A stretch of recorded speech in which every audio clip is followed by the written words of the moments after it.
Apakah dalam iman orang Yahudi yang merujuk pada kitab suci Taurat itu atau kitab perjanjian lama itu dikenal adanya ajaran Trinitas? Mereka akan jawab no. Mereka tidak akan menyatakan beriman tentang konsep Trinitas.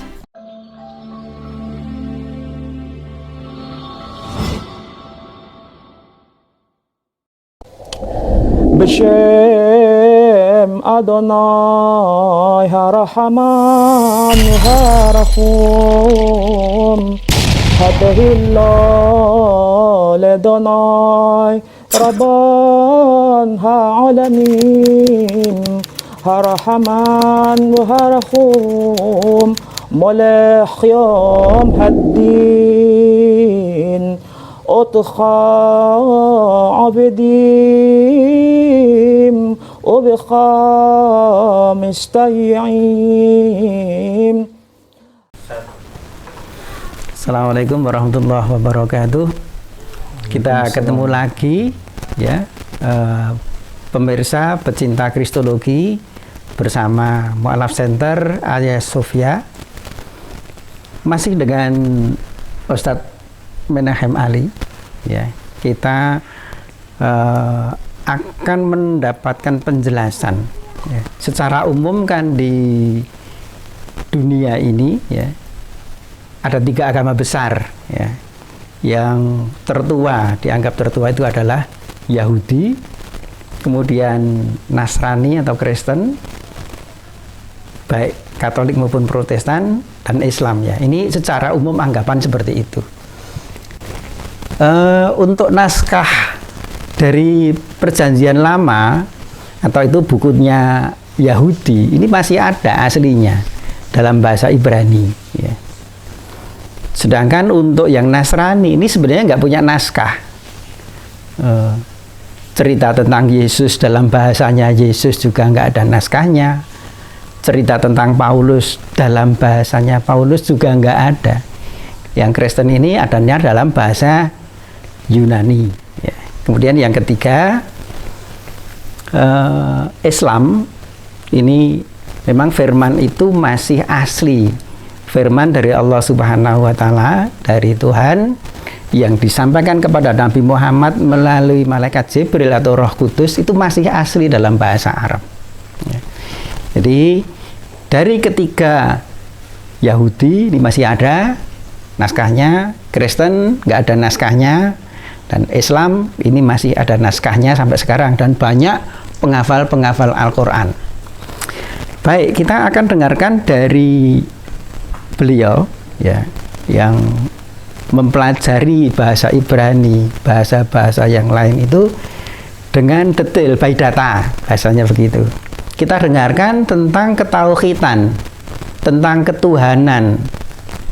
Bagaimanakah tauhid atau ketuhanan Islam ini menurut Yahudi, dan bagaimana ketuhanannya Kristen ini menurut Yahudi, karena kita anggap Yahudi ini yang paling tua. Baik, kita dengarkan dan kita simak nanti data-data dari buku-buku yang dikatakan oleh orang Yahudi. Kami persilakan Ustadz Menahem. Baik, terima kasih Pak Aziz. Kita akan mencoba membahas mengenai 3 agama besar. 3 agama besar dikenal dalam tradisi akademik itu merujuk pada agama Yahudi atau Judaism, kemudian kekristenan atau Christianity, kemudian Islam. 3 agama ini sebetulnya merujuk pada iman pada tokoh yang sama, yakni tokoh Abraham atau Ibrahim. Dalam Quran disebut Ibrahim alaihissalam, kalau mereka menyebutnya Abraham alaihissalam, artinya damai sejahtera bagi beliau.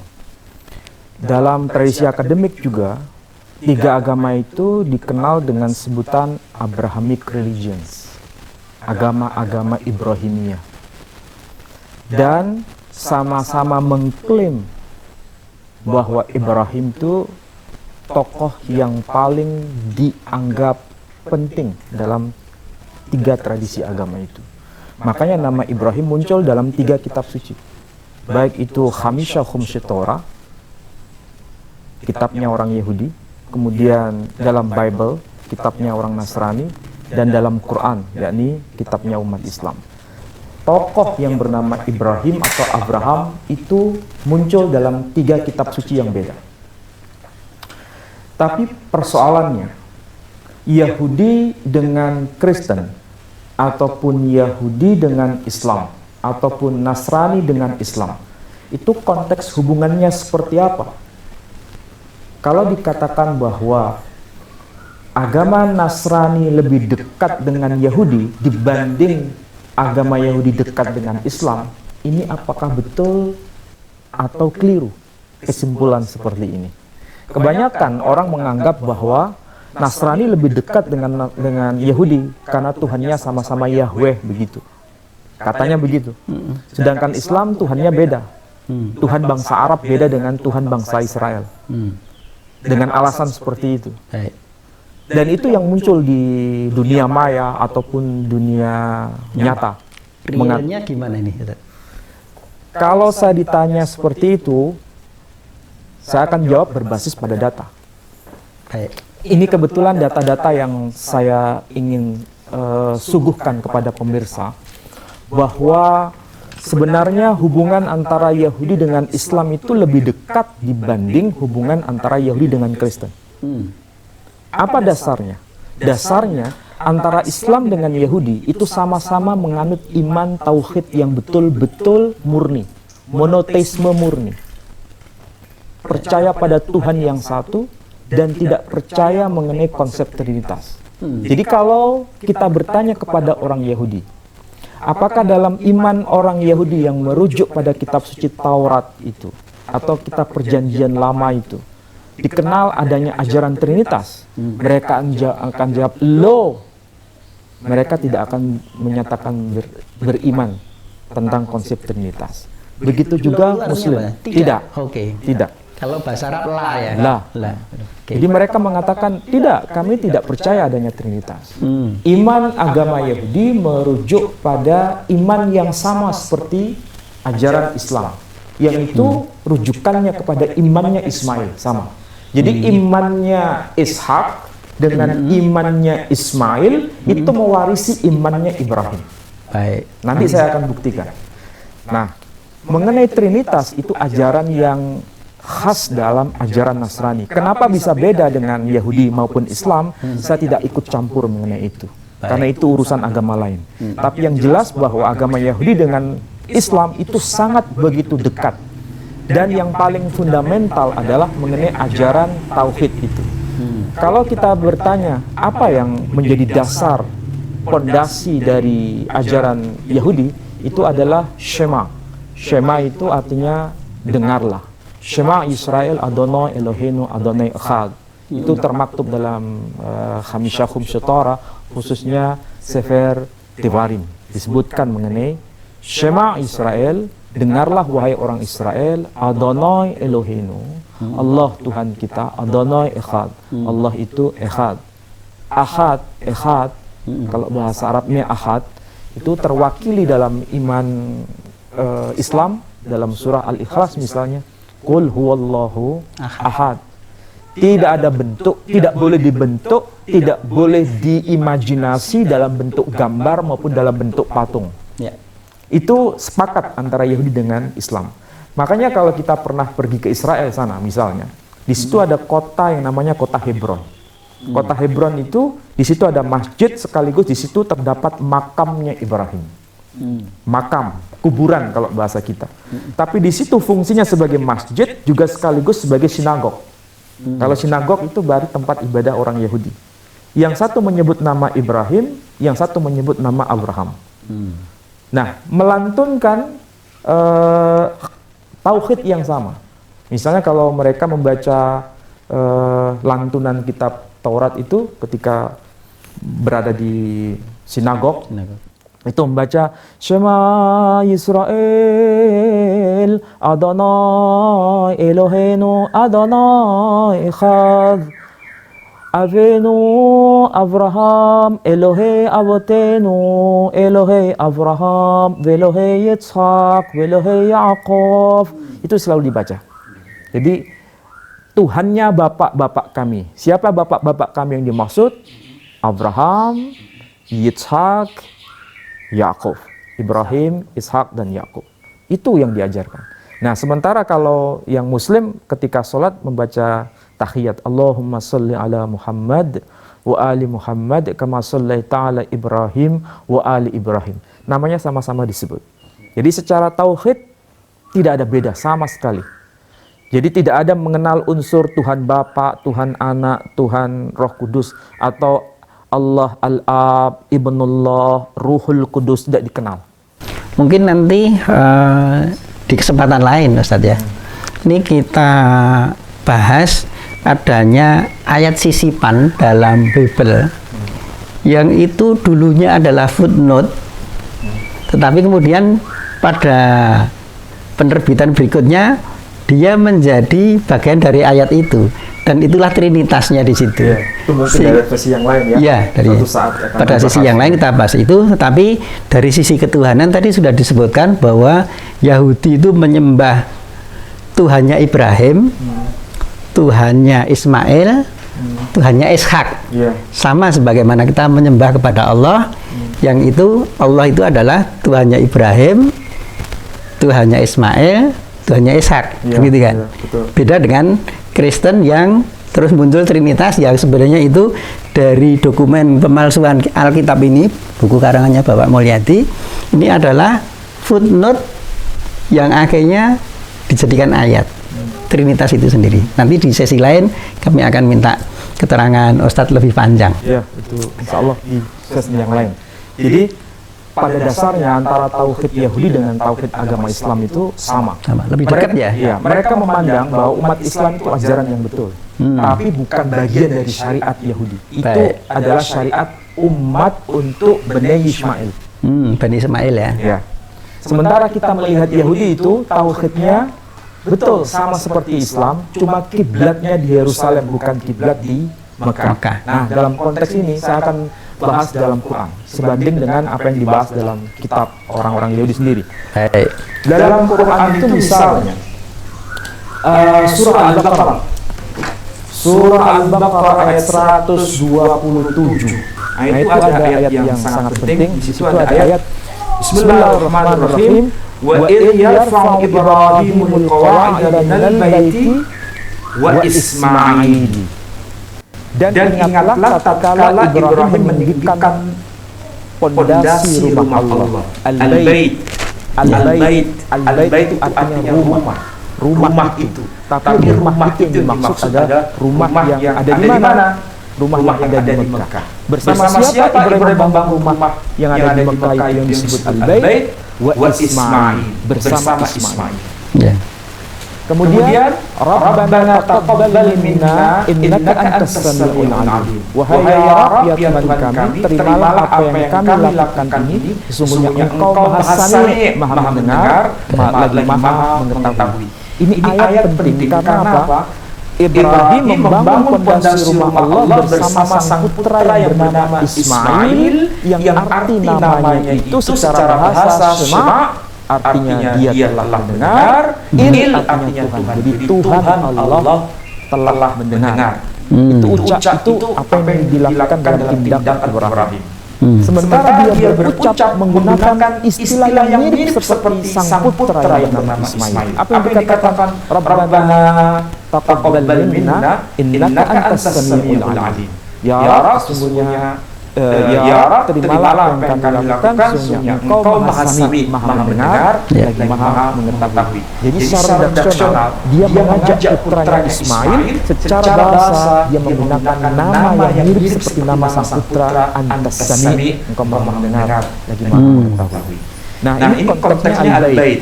Al-Bait, rumah ini terkait dengan ayat setelahnya. Ayat yang termaktub dalam ayat 158. Ayat 158 ini ada potongan ayat begini. Inna safa wal marwata min sya'airillah. Sesungguhnya bukit Safa dan bukit Marwah merupakan bagian dari syiar-syiar Allah. Kenapa disebut Bukit Sofa dan kenapa disebut Bukit Marwah?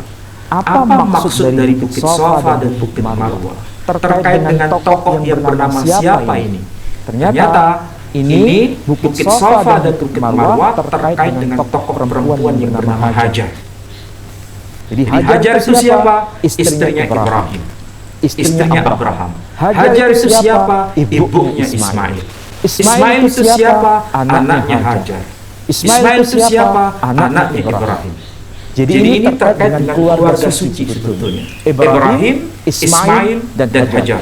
Tapi Quran tidak menyebut nama Hajar, tapi tanda napak tilas Hajar disebutkan dalam Quran. Inna Safa wal Marwah min sya'airillah. Sesungguhnya Bukit Sofa dan Bukit Marwah merupakan syiar Allah. Ada apa di balik Bukit Sofa dan Marwah? Bukit Sofa dan Bukit Marwah itu adalah lokasi yang disebut Sa'i, dan itu terkait dengan peristiwa bagaimana Hajar mau mencari air. Nah, kalau Hajar mencari air terkait dengan peristiwa air yang apa istilahnya, yang ajaib kalau bahasa kita, apakah termaktub dalam kitab mereka? Iya. Termaktub dalam kitab mereka. Oh, ada di kitabnya Yahudi ada tentang, cuma dalam Quran tidak disebut nama Zam-Zam, tidak disebut. Tapi dalam hadis disebut. Jadi Bukit Sofa, Bukit Marwah terkait dengan air Zam-Zam. Coba bisa ditunjukkan. Dalam kitab mereka di sini memang tidak disebut nama Bukit Sofa, Bukit Marwah. Tapi nama Hajar disebut. Peristiwanya hampir sama. Meskipun detailnya memang agak beda, tapi cerita besarnya sama. Jadi coba, kalau bisa dibacakan sedikit, Ustaz. Di dalam ini kitab yang namanya, ini kitab namanya Hamisha Khumshe, ini kitab Humash Mikra'at Gedolot. Humash Mikra'at Gedolot. Humash itu sama dengan kitab Musa yang jumlahnya 5. Itu disebut Humash 5 ya. Homs ya. Itu 5. Kalau hitungan hari, ini hari Kamis Homs ya. Ini sekarang kita berada di hari yang kelima. Itu ini kitab bicara mengenai 5 buku Musa. Namanya apa? Ini kitab Humash. Humash ya. Kemiripan itu.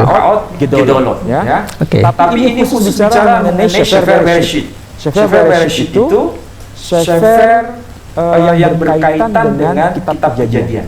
Kalau bahasa Indonesia kitab Kejadian, kitab Keluaran, kitab Tamamat, kitab Bilangan, dan kitab Ulangan. Coba yang itu. Nah, dalam Sefer Bereshit ada informasi bagaimana Hajar itu pergi ke wilayah padang gurun. Kemudian dia sebetulnya terkait dengan peristiwa air yang mukjizat tadi. Kalau di dalam teks yang Ibrani itu disebut Be'er Laharoi. Nah, ini ada disebut Lebe'er Laharoi, karena malaikat menampakkan diri kepada Hajar.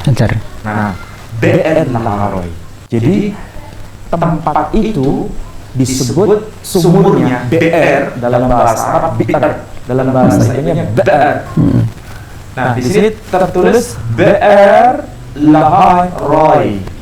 Nah, apa penjelasan para Rabi Yahudi? Ini Rabi itu ya pendeta-pendeta ya. Ulama Yahudi yang otoritas. Level tinggi. Semua orang-orang Yahudi mesti tahu nama Rabi yang otoritas itu. Misalnya di sini disebut Ibn Ezra, Rabi Ibn Ezra. Jadi kalau berada di pesantren Yahudi selalu dibahas mengenai kitabnya Ibn Ezra. Itu kalau di Islam sama dengan tafsir At-Tabari. Jadi kalau dalam pengkajian Quran bicara mengenai tafsir At-Tabari.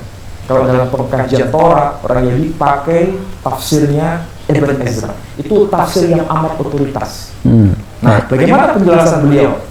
Ini tulisannya agak kecil, tolong di-shoot yang lebih tajam ya. Karena ini ada penjelasan menarik dari Ibn Ezra. Kenapa beliau menjelaskan secara detail. Ini ada pernyataan begini. BR Lahai. Nah, BR Lahai disebut dengan sumur BR Lahai. Lahai itu hidup, sumur hidup. Kenapa disebut sumur hidup? Apa makna dibalik nama sumur hidup? Karena di sini disebutkan Ki Bekhol Shana Hayu Hogim Hay Ismailim El HBR Hazot Gam Hayyom Yikara BR Zam. Nih, coba lihat. Yikara BR Zam. Zain Mem dibaca Zam. Ini terbitan Yahudi. Apa maksudnya? Ki Bekhol Sana, karena setiap tahun. Jadi sumur hidup atau BR Lahai, karena setiap tahun Ki Bekhol Sana Hayu Hogim, ada orang-orang yang berhaji.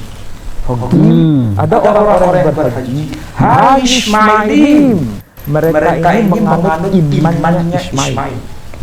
Jadi peristiwa haji terkait dengan Ismail, terkait dengan imannya Ismail.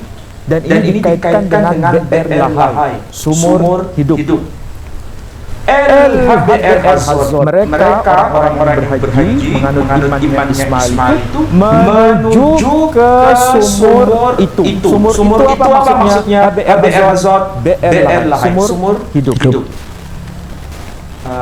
Gam Hayu, sekarang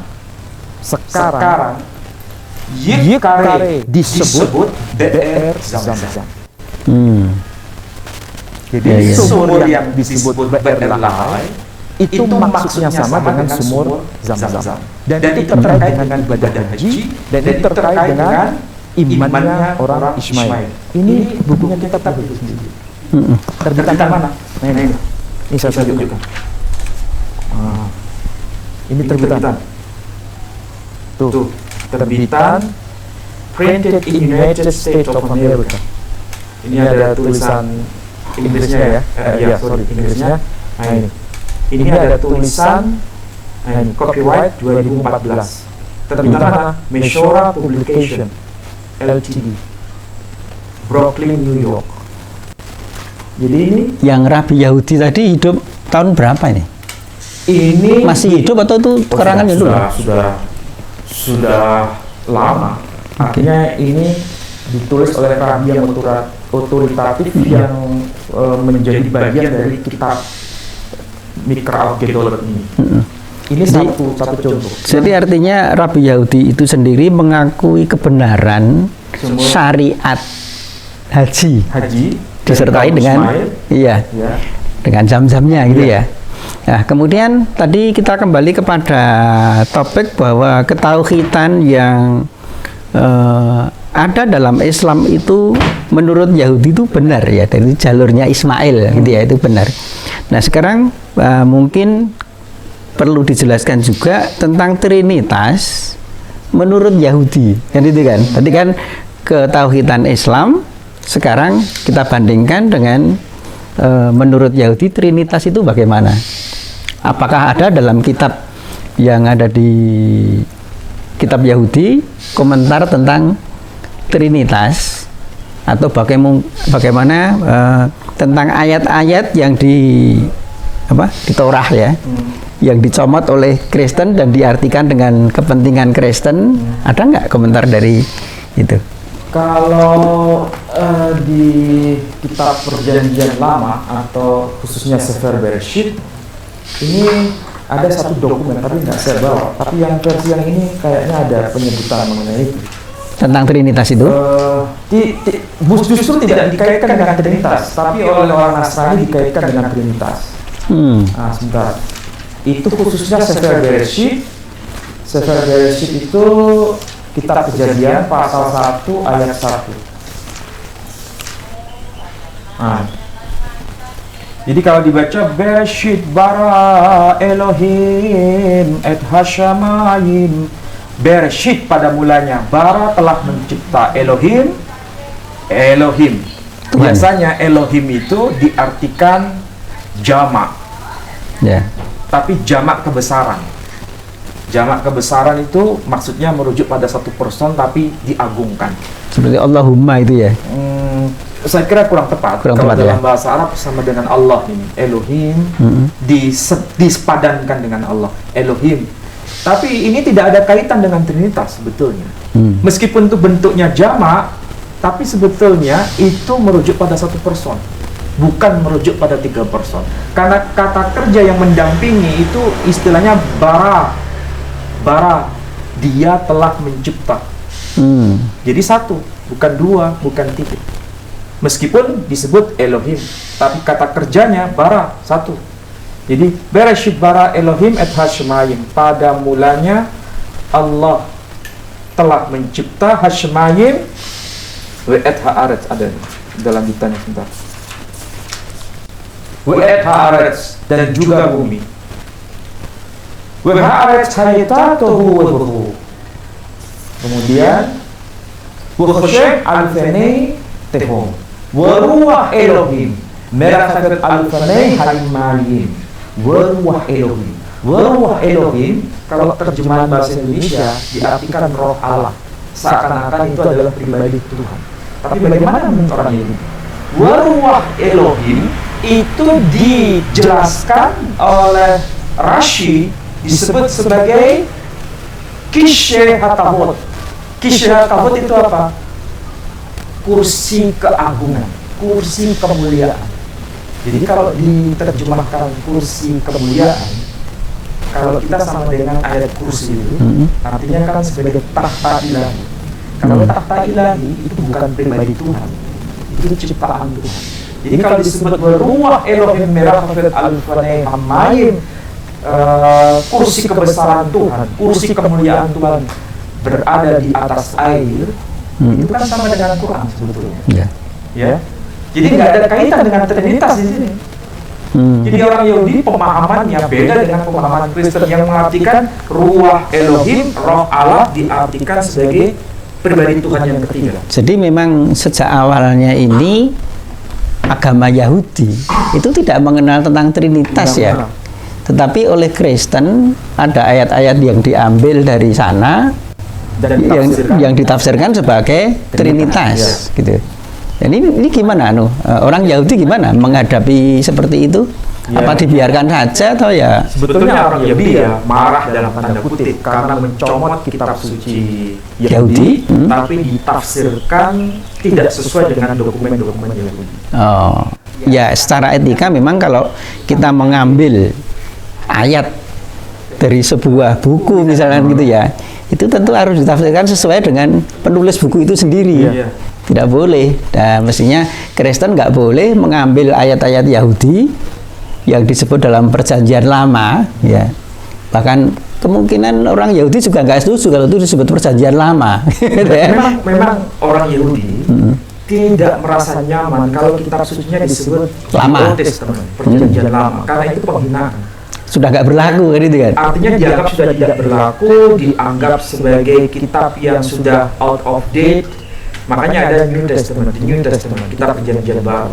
Orang Yahudi tidak mengenal perjanjian baru itu kitab suci apa, dia nggak mengimani itu. Dianggap sebagai kitab yang di luar standar, tidak ada kaitan dengan agama Yahudi. Orang Yahudi sendiri tidak percaya Isa Al-Masih sebagai Mesias yang dijanjikan. Dia dianggap sebagai Mesias palsu. Makanya dia tidak percaya perjanjian baru. Yang mereka imani adalah ini saja, Hamisha Khubsutora, 5 kitab Musa, kemudian Nevi'im, kitab Nabi-Nabi, dan Ketubim, dan tulisan-tulisan, misalnya Mazmur, Psalm, kitab Mazmur, kitab Ayub, dan lain sebagainya. Yang baru tidak masuk kategori kitab agama Yahudi.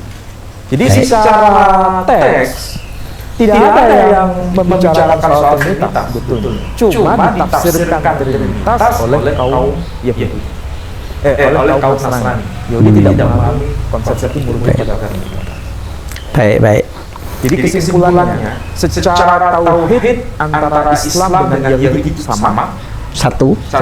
Kemudian orang Yahudi itu mengakui bahwa ibadah haji itu betul. Ya. rumah suci yang ada di Mekah itu betul, Oke, dan itu merujuk pada imannya Ismail, Syariat dari dan Ismail. syariatnya syariat haji itu betul, dan itu merujuk pada sumur Zam-Zam, dokumennya Yahudi. Bukan di kitab ini saja. Ini ada 2 kitab lagi yang saya sebut, yang saya bawa. Ini juga bukan disebut bin Ezra, tapi Ravinu Bahi. Ravinu Bahi. Ini Raja satu raja lagi juga menyebut nama yang sama. Yakni nama apa? Zam-Zam Nama itu. Zam-Zam. Ini saya bacakan. Nah, ini teksnya. Nah, ini. Sama berkaitan dengan apa? Berkaitan dengan BR Lahai. BR Lahai. Kenapa disebut sumur Hidup. Sumur hidup. Nah, apa yang dikatakan oleh beliau? Beliau mengatakan sama. Ki befolosana hayu Ismaili Hagim El HBR Hazze. Kalau di situ HBR Hazot. Kalau di sini HBR Hazze. HBR Hazze Gam Hayom Yikari BR Zam-Zam. Zain Mem sama. Ya, ya. Dua dokumen. Ibn Ezra dan Ravinu Bahi. Ini juga kitab yang sama diterbitkan di Yerusalem. Tetap, tapi kalau ini pakai nikut tanda bacaan. Kalau ini nggak pakai tanda bacaan. Ini sama. Tertulis. Nah ini. BR Zam. Hayom Yikar BR Zam. Zain Mem. Oleh karena itu orang Yahudi memandang Islam itu sebagai agama yang betul, tetapi bukan bagian dari syariat Yahudi. Jadi kiblat Mekah itu betul. Imannya umat Islam merujuk pada imannya Ismail betul, tapi bukan syariat dari agama Yahudi. Kiblatnya betul. Sebagaimana pandangan umat Islam tentang kiblat Yerusalem. Ya. Itu bukan kiblat yang salah, itu kiblat yang betul. Kiblat umat Islam pertama, betul. Cuma sudah bukan bagian dari syariat Islam lagi. Kiblatnya umat Islam di Mekah. Jadi saling menghargai antara Yahudi dengan Islam ini. Yahudi membenarkan Islam, tapi bukan bagian dari syariat Yahudi. Islam membenarkan Yahudi, tapi bukan bagian dari syariat Islam. Berkaitan dengan kiblat itu. Ya, ya. Nah, sementara orang Nasrani tidak merujuk pada kiblat Yerusalem, tidak merujuk pada kiblat di Mekah, tapi Yesus sebagai kiblat, sebagai pengganti kiblat Yerusalem. Berarti berbeda kan? Ada 3 kiblat orang Yahudi di Yerusalem, kiblat umat Islam di Mekah, kiblatnya orang Nasrani itu menghadap ke arah timur karena mereka memandang Yesus akan datang dari arah timur. Jadi istilahnya apa yang diimani oleh orang Kristen ini tidak dikenal ya oleh Yahudi ya. Dianggap Asing ya. Sangat asing. Bahkan perjanjian lama ya, yang dianggap perjanjian lama itu yang kitabnya orang Yahudi ini kan orang Yahudi nggak nyaman dianggap Old Testament ya, kuno, sudah nggak berlaku lagi ya. Ini tidak nyaman orang Yahudi, kitabnya disebut seperti itu dan diambil dan diartikan sesuai kemauan Kristen gitu ya. Dan perjanjian baru menurut Yahudi itu tidak dikenal, bahkan itu kitab apa gitu kan ya. Baik Ustadz, penjelasannya cukup gamblang bahwa secara ketauhidan, ketuhanan ini Tuhan yang satu itu sama antara Yahudi dan Islam ya, bahwa Tuhan yang satu itu adalah Tuhannya Ibrahim, Tuhannya Ismail dan Tuhannya Ishak, bahasa-bahasanya sama. Sedangkan Tuhan yang disembah oleh Nasrani itu Yesus itu tidak dikenal ya, karena Trinitas itu.